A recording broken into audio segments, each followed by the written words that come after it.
6월 14일 동행하는 교회 청년부 주일 예배를 주님 앞에 올려드리도록 하겠습니다.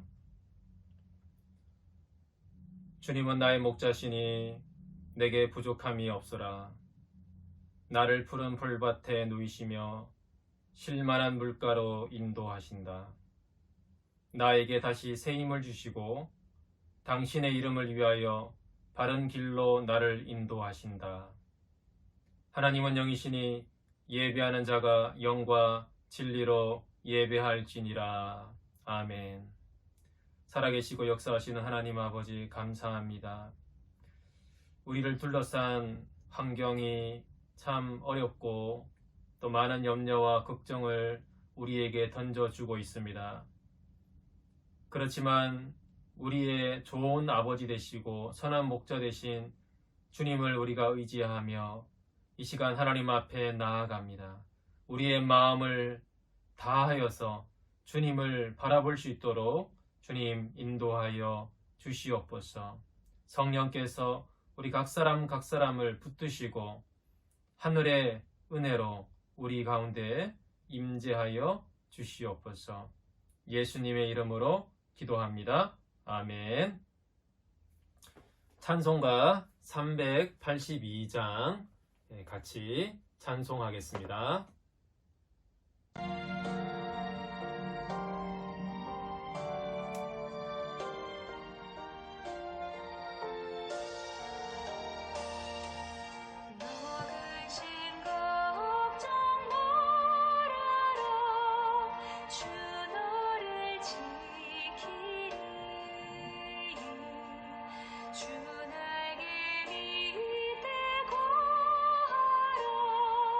주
기도하겠습니다.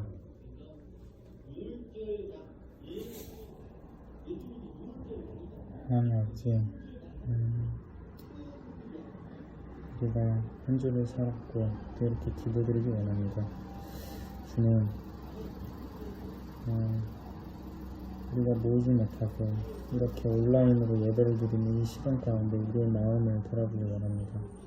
하나님, 우리가 이 시간에 정말로 주님께 예배를 드리려고 하는 마음들이 있는지, 아니면 그냥 하나의 관례로 오히려 더 편해졌다가 하면 스스로가 그냥 온라인을 한번 때우고 자기 살기 바쁘고 이 관성이 더욱더 굳어져서 우리의 신앙이 되는 것은 아닌지 돌아보기 원합니다. 하나님, 우리가 익숙해지는 그 모든 것들을 돌아보기 원합니다. 주님, 우리의 죄성과 우리의 게으름과 나태함과 우리의 자기중심성들, 주님, 그것들에 매몰되고 익숙해지지 않게 하시고 이 예배와 기도를 통해서 다시금 돌이키고 계속해서 나아갈 수 있게 하여 주시옵소서. 이 어려운 가운데 주님, 오히려 우리가 스스로 돌아보고 바로 설 수 있는, 그래서 주님 안에서 더 성숙해질 수 있는, 개개인을 돌아볼 수 있는 그 시간도 될 수 있도록 우리의 마음을 붙들어 주세요. 말씀 전하시는 목사님께도 지혜 허락하시며 감사드리고 예수님의 이름으로 기도드렸습니다. 오늘 하나님께서 우리에게 주시는 말씀은 마가복음 4장 7절 말씀과 18, 19절 말씀입니다. 제가 읽도록 하겠습니다. 더러는 가시떨기에 떨어짐에 가시가 자라 기운을 막음으로 결실하지 못하였고, 또 어떤 이는 가시떨기에 뿌려진 자니 이들은 말씀을 듣기는 하되 세상의 염려와 재물의 유혹과 기타 욕심이 들어와 말씀을 막아 결실하지 못하게 되는 자요. 아멘. 네, 오늘은 씨 뿌린 자의 비유, 두 번째 가시떨기, 특별히 염려라는 주제로 같이 하나님 말씀을 나누도록 하겠습니다. 저는 대학생 때 농촌 봉사활동을 갔던 적이 있는데요. 논에서 잡초를 뽑는 일을 했습니다. 그런데 제가 이제 처음 해봤기 때문에 벼와 잡초가 구분이 되지 않았습니다. 그래서 잡초를 뽑아내는 게 굉장히 힘들었던 기억이 있습니다. 마찬가지로 오늘 본문의 가시떨기, 이 잡초 같은 이 가시떨기는 우리의 실생활에, 우리의 삶에 너무나 밀접하게 또 자연스럽게 동화되어 있기 때문에 잡초인지 가시떨기인지 아닌지 구분 못한 채 우리는 살아갈 수 있는 것 같습니다. 지난 시간 말씀을 기억하고 있습니까? 잠깐 복습을 해볼까요? 길가에 떨어진 씨는 외부 환경, 그러니까 사람들에 의해서 밟히죠. 그리고 새가 쪼아 먹는다라고 했습니다. 외부적인 환경에 의해서 하나님의 말씀이 열매맺지 못하는 상황을 그리고 있고요. 두 번째, 돌밭은 내면의 상태, 잠시 감정적으로 반응하지만 뿌리를 내리지 못하는 그런 상태라고 말씀을 드렸습니다. 그래서 삶을 돌이키는 회개, 의지의 훈련을 반복하면서 말씀을 뿌리 내려야 된다라고 말씀드렸습니다. 그래야지 우리는 넘어지지 않고 또 배교하지 않게 되는 것이죠. 오늘 말씀은 가시떨기입니다. 마가복음 4장 18절 19절 말씀 보시면 이렇게 기록하고 있습니다. 또 어떤 일은 가시떨기에 뿌려진 자니 이들은 말씀을 듣기는 하되 세상의 염려와 재물의 유혹과 기타 욕심이 들어와 말씀을 막아 결실하지 못하게 되는 자요. 여기서 강조점은 라이프 스타일에 있습니다. 우리의 삶의 스타일, 우리의 삶의 현장이 있다는 것이죠. 같은 병행 구절인 누가복음 8장 14절에 보시면 지내는 중이라는 말이 추가되어 있는데요. 그러니까 우리의 삶의 현실을 살아가는 도중에 이 하나님의 말씀인 이 씨앗을 받은 후에 예수를 따라가고 또 하나님의 뜻을 따르는 삶을 살아가고자 하는 그 도중에 이런 의미가 있습니다. 그러니까 우리의 인간 생활의 현장에서 마주치는 그런 삶의 양태를 반영하는 그런 상황입니다. 이 가시떨기는 어떻게 보면 21세기 우리 삶의 모습을 잘 보여줍니다. 오늘날 이 신자유주의 시대의 체제, 무한 경쟁, 또 끊임없이 비교하며 살아가는 삶의 방식, 사람들의 삶의 방식이 마치 가시떨기와 비슷합니다. 이 가시떨기인 사람의 문제는 싹도 나고 뿌리도 있고 또 줄기도 있습니다. 겉모습은 괜찮아 보여요. 그런데 문제는 어느 순간부터 생명의 기운이 막히기 시작합니다. 그 생명의 기운이 올라오지 못하고 또 열매를 맺지 못합니다. 예수님은 잎은 무성하지만 열매가 없는 무화과 나무를 저주하셨습니다. 당시 유대교, 성전 체제의 유대교를 비유하면서 잎만 무성한 열매가 없는 그런 무화과로 예수님은 비교하신 적이 있죠. 오늘날 우리 그리스도인들의 신앙생활의 문제는 경건의 모양은 있지만 경건의 능력이 없는 것입니다. 많은 신자들, 또 교회 건물은 웅장하고 또 화려해 보이지만 열매가 없습니다. 마치 오늘날 한국 교회의 모습이 그러합니다. 그 원인이 뭐냐? 마가복음 4장 19절 말씀처럼 세상의 염려와 재물의 유혹과 기타 욕심이 들어와 말씀을 막아 결실하지 못하게 되는 자요.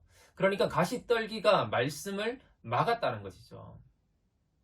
병행구절 누가복음 8장 14절에도 보시면 가시떨기에 떨어졌다라는 것은 말씀을 들은 자이나 지내는 중 이생의 염려와 재물과 학력의 기운이 막혀 온전히 결실하지 못하는 자요.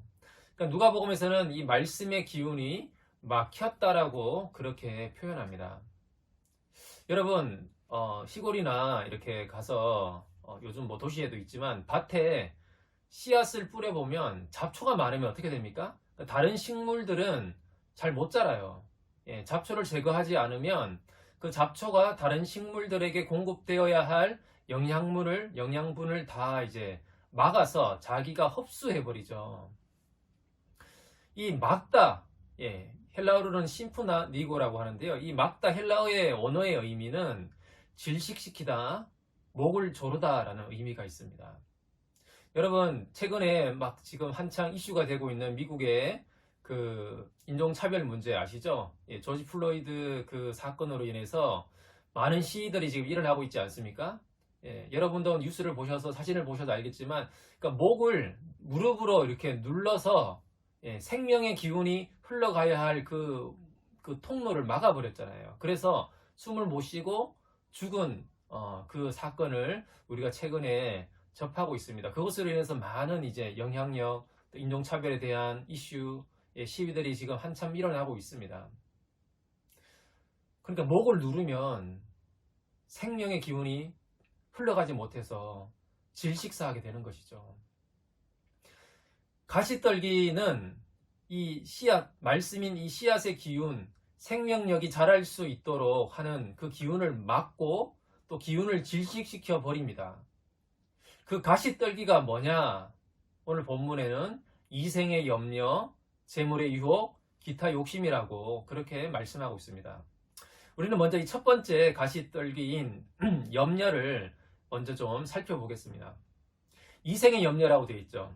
혹은 세상의 염려라고 할 수 있는데요. 이 염려라는 것은 결국 우리 인간이 어떻게 생존할 것인가, 무엇을 먹고 살 것인가, 그런 염려입니다. 누가복음 21장 34절에 보시면 이런 말씀이 있는데요. 너희는 스스로 조심하라. 그렇지 않으면 방탕함과 술취함과 생활의 염려로 마음이 둔하여지고 뜻밖의 그날이 덫과 같이 너희에게 임하리라. 마지막 날 예수님이 재림하시는 그 날을 인식하지 못하고 마음이 둔해지는 이유로 이 염려, 생활의 염려를 꼽고 있습니다. 염려는 우리 영혼을 둔감하게 하고 무감각하게 만듭니다. 우리는 먹고 사는 것에 대한 염려를 매일 하게 되면 우리의 영혼을 그 염려가 무감각하게 만들어 버립니다. 20대부터 오랜 시간 먹고 사는 문제로 또 앞날에 대한 염려로 염려하고 살다가 50대, 60대가 되면 어떤 사람이 되겠습니까? 예. 염려로 인생을 살아온 사람의 노년의 모습이 어떨까요? 이 세상의 아름다움에 대해서 또 진리에 대해서 무감각하게 또 무감동하게 되는 것입니다. 먹고 사는 문제에만 민감해지는 것이죠. 요즘 특별히 이렇게 노후 문제에 대한 염려가 참 많은 시대가 되었습니다. 여러분 미스 코리아 뽑을 때 진선미로 뽑잖아요. 예. 그러니까 진선미라는 게 무엇입니까? 진실하고 선하고 또 무엇이 옳은가 또 아름다운 것에 대한 감각이잖아요. 그런 감각이 없고 본능만 남게 되는데 염려로 우리의 인생을 살아오게 되면 그런 것들에 대해서 무감각해진다는 것이죠.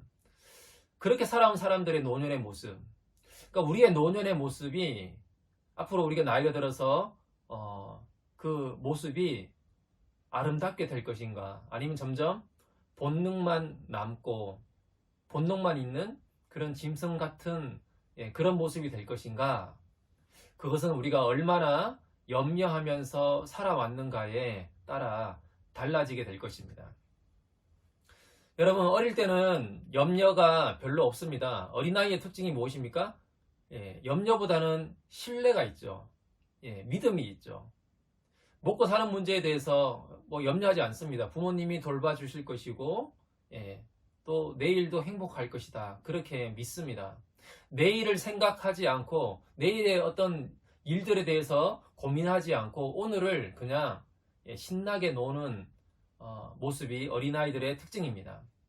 어린아이들은 세상에 대해서 사람들에 대해서 호기심을 가지고 또 열정적인 마음을 가지고 사랑을 가지고 충만함을 가지고 그렇게 살아가는 존재입니다. 그런데 점점 나이가 들면 들수록 요즘 사춘기도 좀 빨리 오듯이 염려도 초등학생만 되면 염려가 찾아오는 것 같아요. 초등학생들끼리도 인생에 대해서 염려하고 인생은 왜 이렇게 힘들까 막 이런 얘기들을 한다고 그러더라고요. 사람을 점점 믿지 못합니다. 내 것을 확보하지 못할까봐, 남에게 내 것을 빼앗길까봐, 혹은 남들과 비교해서 뒤처질까봐, 혹은 내가 살아가는 이 삶의 현실이 안전하지 못할까봐 그런 각종 염려들을 합니다. 친구들과의 그 관계에서 내가 소외당할까봐 그런 염려들을 하기 시작합니다. 어릴 때는 순수한 호기심과 사랑으로 이 세상을 바라보고 사람들을 바라봤지만 나이가 들면 들수록 점점 이 세상과 사람들은 경계의 대상이 되어갑니다. 나이가 들면 들수록 우리의 이 양심과 감성과 지성이 점점 무뎌져 갑니다. 그리고 점점 삶의 그 피곤함에 지치고 찌들고 점점 이렇게 날카로워지고 사나워진 모습이 되어가고 결국 인간성이 파괴되어가는 그런 모습으로 변화되어 가는 것이죠. 그게 오늘날 우리 현대인들의 모습 같습니다. 대부분의 사람들은 시간이 흐를수록 세상의 염려로 마음이 무뎌지는 존재가 되어갑니다. 우리 이웃에 대해서, 우리 주변의 사람들에 대해서 관심이 식어지고, 마음이 식어지고, 사랑이 식어지고, 메말라가고, 결국 하나님에 대해서도, 하나님에 대한 마음과 사랑도 메말라갑니다. 그래서 주님이 재림할 때까지 본능만 있는 짐승처럼 그렇게 본능적으로만 살아가고 주님이 다시 오신다라는 것을 전혀 생각하지 못하게 됩니다. 이 사람과 또 이 세상에 대한 환경에 대한 그런 열정과 사랑을 점점 무너뜨리고 무감각하게 만들고 아름다움에 대한 감각을 무뎌지게 하는 것이, 그래서 본능만 남게 하는 것이 바로 염려입니다.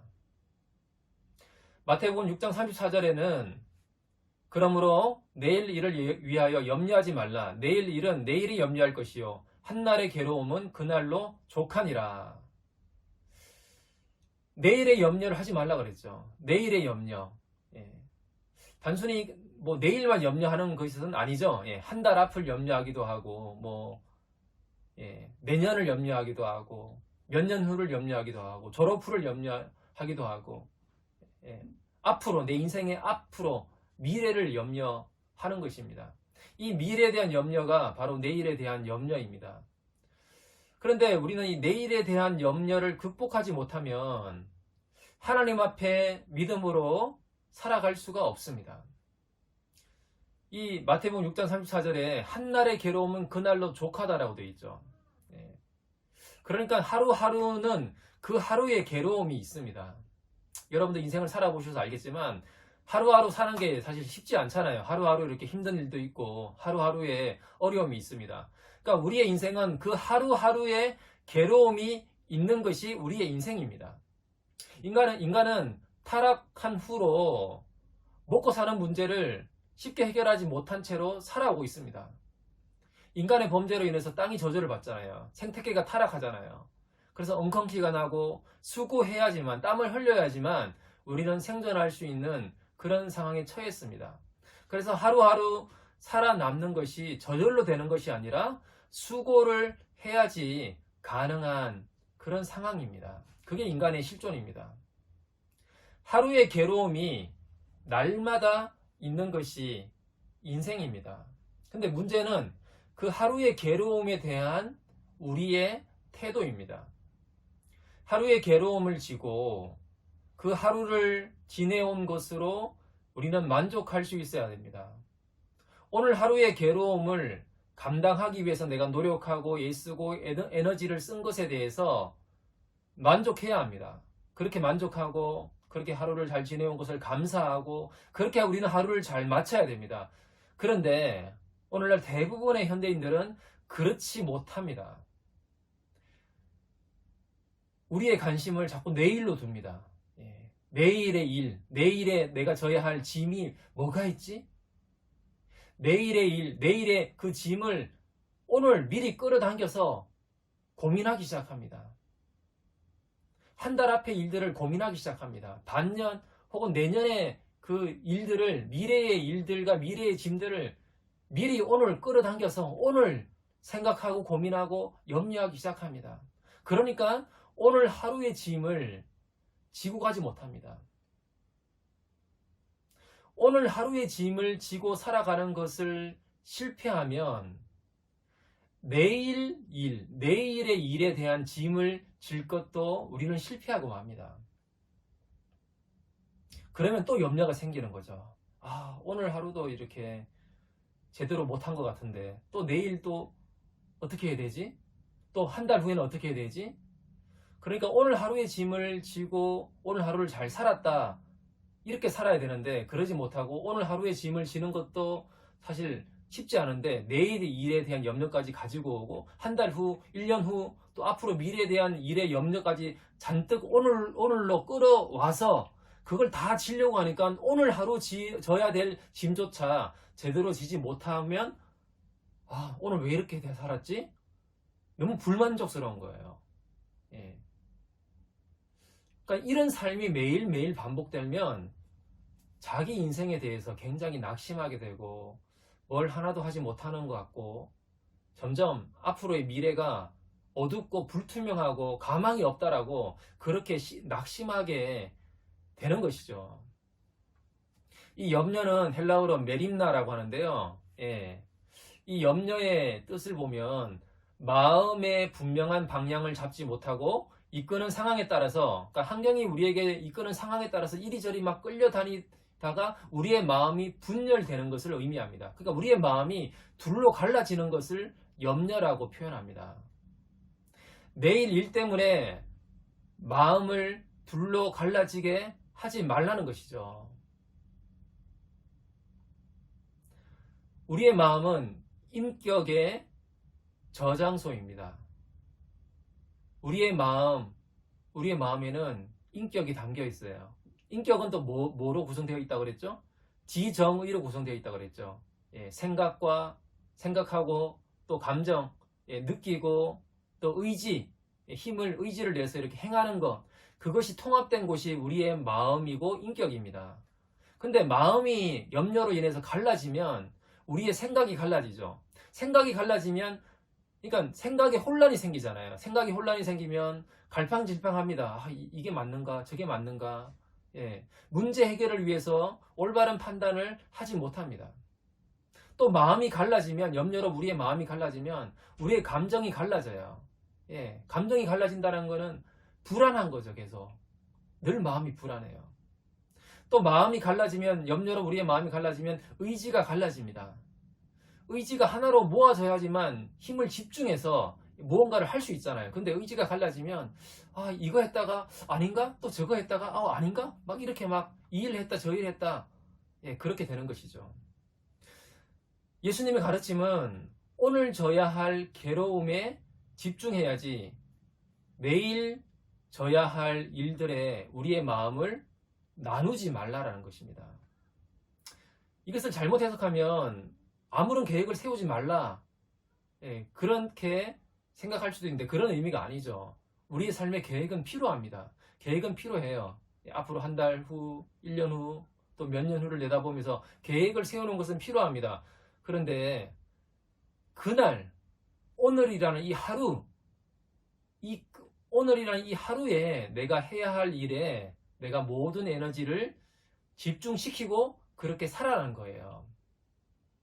여러분, 태산도 한 걸음부터라는 말이 있죠. 예, 아주 높은 산을 올라가는 그 초입에서 한 걸음 이렇게 디디고 나서 눈을 들어서 태산을, 그 높은 꼭대기를 바라보며 아니 어떻게 저 높은 곳을 어떻게 올라가지?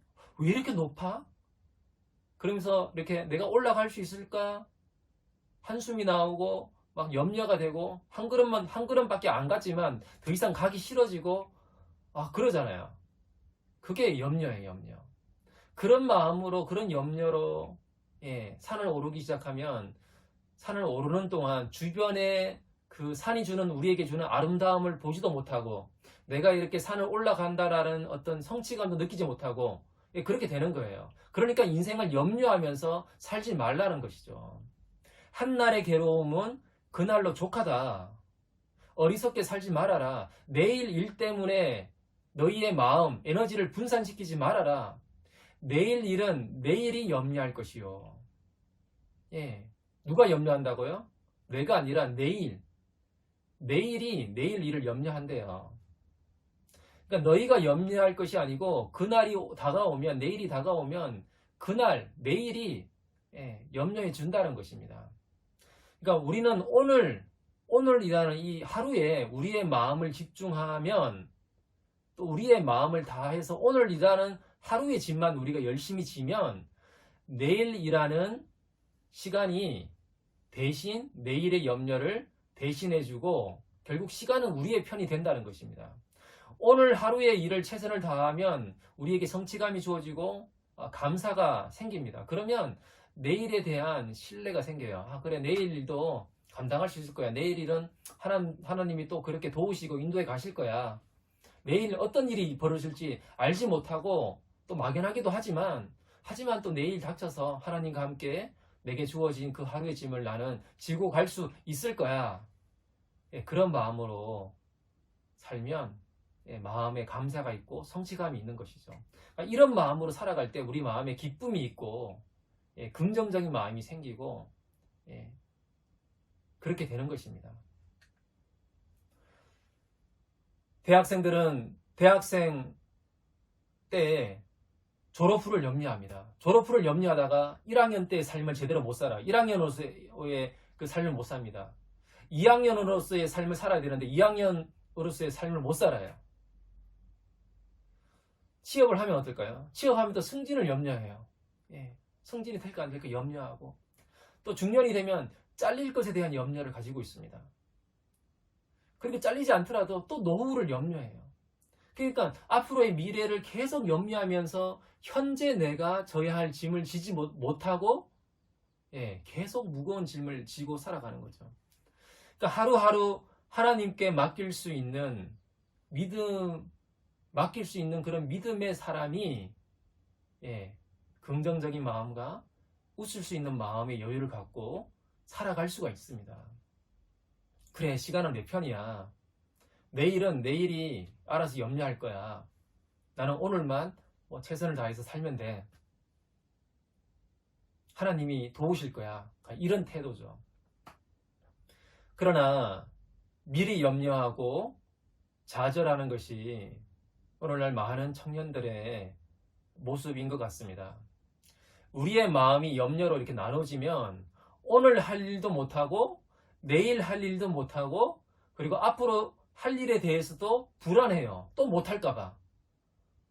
불안하고 또 못할까봐 두려워하니까 결국은 못해요. 그래서 결국 실패하는 것이죠. 그게 반복됩니다. 여러분, 공부 못하는 학생들의 특징이 있죠.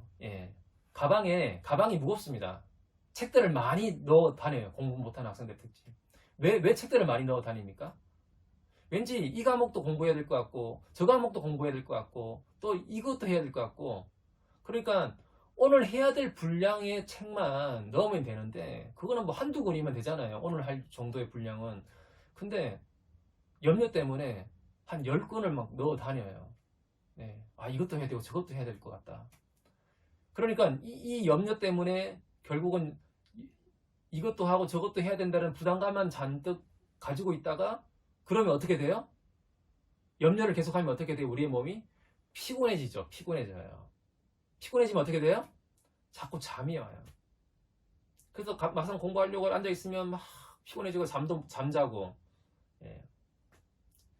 그러니까 책을 안 가지고 다니면 불안해서 많은 책을 들고 다니지만 책을 가지고 있는 것만으로도 약간 마음이 편해지니까 막 그렇게 하는 거죠. 그런데 실제로는 공부를 안 하게 됩니다.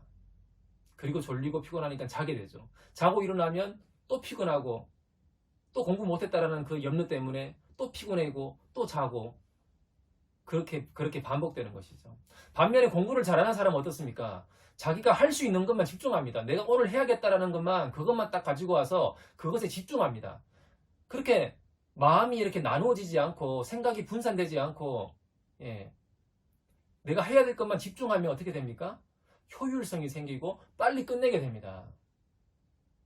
그리고 시간이 남잖아요. 시간이 남으면 좀 놀자, 좀 여유롭게 지내자, 그렇게 좀 놀기도 하죠. 그러면 적당하게 우리가 놀고 여유를 가지면 스트레스가 풀려요. 스트레스가 안 쌓입니다. 그러면 잠을 또 잘 자요. 그러면 다음날 아침에 일어나서 또 그렇게 할 수 있는 겁니다. 근데 오늘날 많은 사람들이 어떻게든 빨리 끝내고 나서도 시간이 남으면 남는 시간 또 해야지, 또 다른 공부해야지, 또 저거 해야지, 막 그런 이제 염려를 가지고 더 하려고 그래요. 근데 더 하면 더 좋다라고 생각하는데 오히려 집중력이 떨어지고 효율성이 떨어지고 공부가 더 잘 안 될 가능성이 높습니다, 여러분. 여러분, 집중력 있게 공부도 하고 시간이 남을 때는 적당하게 놀고 여유를 가질 수 있는 사람이 오히려 더 공부를 잘하는 경우가 많습니다. 오늘날 내일 일을 끌어당겨 미리 염려하는 그런 시대가 되어갑니다. 특별히 오늘날 많은 사람들이 노후를 불안해하면서 이렇게 막 노후에 어떻게 살아가야 되나 그렇게 염려하면서 살아가는 그런 시대가 되어가고 있습니다. 이 염려가 가시떨기라는 것이죠. 이 염려의 가시떨기가 하나님의 말씀이 자라지 못하도록 기운을 막고 있다는 것입니다. 여러분, 그러면 어떻게 우리가 염려를 하지 않을 수 있습니까? 염려 나 안 해야지. 염려 안 해야지 그런다고 염려가 안 올라옵니까? 막 올라오죠. 그래도 염려가 막 올라옵니다. 그러면 성경의 가르침은 그 염려를 기도로 바꾸라고 그렇게 우리에게 권면합니다. 염려가 막 올라오기 시작할 때 그 염려를 붙드는 게 아니라 하나님 앞에 나아가서 그 염려를 내려놓고 기도하라고 권면하고 있습니다. 그래서 그 염려가 내일에 대한 믿음과 소망으로 바뀌도록 그렇게 하라는 것이죠. 여러분, 빌립보서 4장 6, 7절 말씀 잘 아시죠? 예전에도 한번 말씀한 적이 있는 것 같은데요.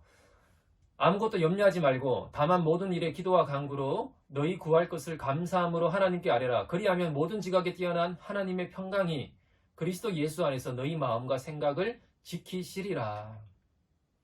기도는 우리의 모든 염려를 하나님께 맡기는 첫 번째 단계입니다.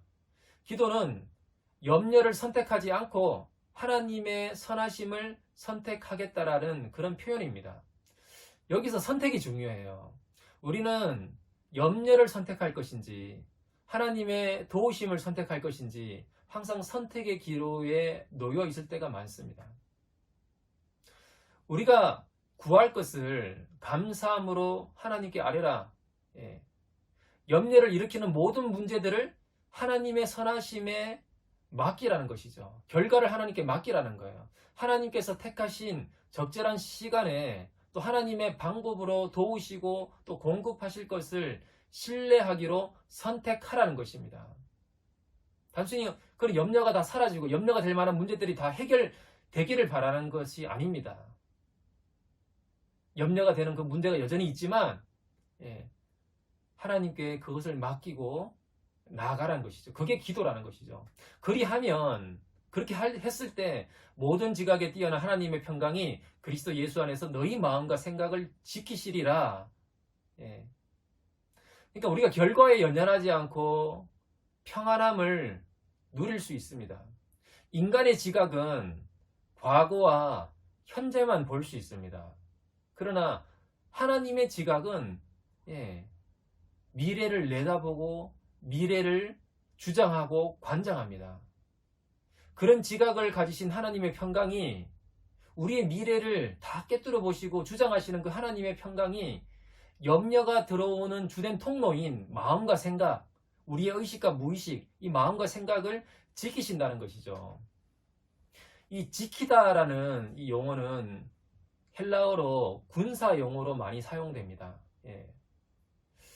여러분, 베드로가 이제 사도행전에 보면 잡혀서 감옥에 있잖아요. 내일 이제 사형에 처해지는데 그때 베드로가 이제 막 잠을 자다가 천사가 와서 깨워서 베드로를 탈출시키는 그 내용이 사도행전에 나옵니다. 그 내용을 보면 그 베드로가 이제 감옥에서 탈출하고 나가고 나서 그 감옥을 지켰던 그 군사들이 자기의 임무에 실패해서 사형을 당해요, 도로. 여러분,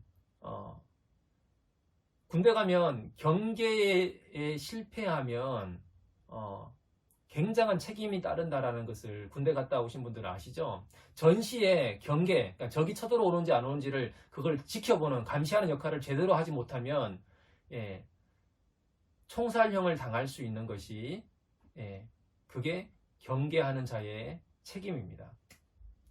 그러니까 군인들처럼 사도행전에 보았던 것처럼 로마의 병사들처럼 내가 무언가를 지키기로 물건을 지키든지 감옥을 지키는 것처럼 그걸 무언가를 지키는 임무를 맡았을 때는 자기 목숨을 내걸고 그것을 지키는 것입니다. 그것을 지키지 못했을 때는 자기 목숨을 내어놓는 그런 책임을 져야 하는 것이 경계의 임무입니다. 그러니까 하나님께서 자신의 생명을 걸고 하나님의 평강이라는 그 군대가 우리의 마음과 생각을 사방으로 이렇게 둘러진치고 지키고 있기 때문에 염려와 불안의 생각들이 침투하지 못하게 하신다는 거예요. 만약이라도 염려와 불안이 우리의 마음과 생각으로 침투하게 되면 하나님이 자기 목숨을 내던질 정도로 하나님의 평강이 우리의 마음과 생각을 그렇게 꽉 지키신다는 거예요. 그래서 문제 해결은 되지 않아도 두렵지 않고 하나님의 평강이 우리의 삶을 주장할 수 있는 것입니다. 평안할 수 있는 것입니다. 하루의 괴로움을 그날로 지고 만족해야 합니다. 그래야지 내일에 대한 소망을 가질 수 있습니다. 그래서 여러분, 자기 전에 자신을 향해서 오늘 하루도 참 수고했어. 물론 내가 최선을 다하지 못한 부분도 있고 막 그럴 부족한 부분이 있죠. 그럼에도 불구하고 그래, 최선을 다했어. 할 만큼 했어. 수고했어. 그렇게 말해 주십시오. 그리고 나머지는 제가 하나님께 맡깁니다. 내일 일은 내일 하나님께 또 맡기고 내일 살아가겠습니다. 그리고 잘 자야 돼요. 그래야지 염려하는 삶이 아니라 믿음으로 주님을 신뢰하는 삶, 하루하루를 충만한 삶을 우리는 살아갈 수가 있습니다. 이 시간 한번 기도하겠습니다.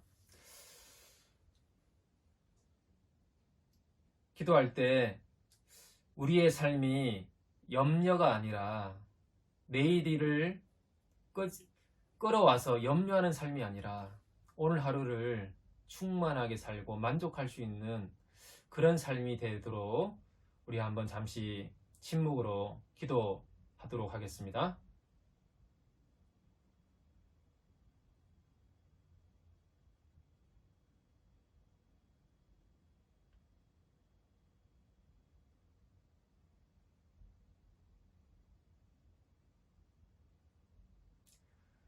하나님 아버지,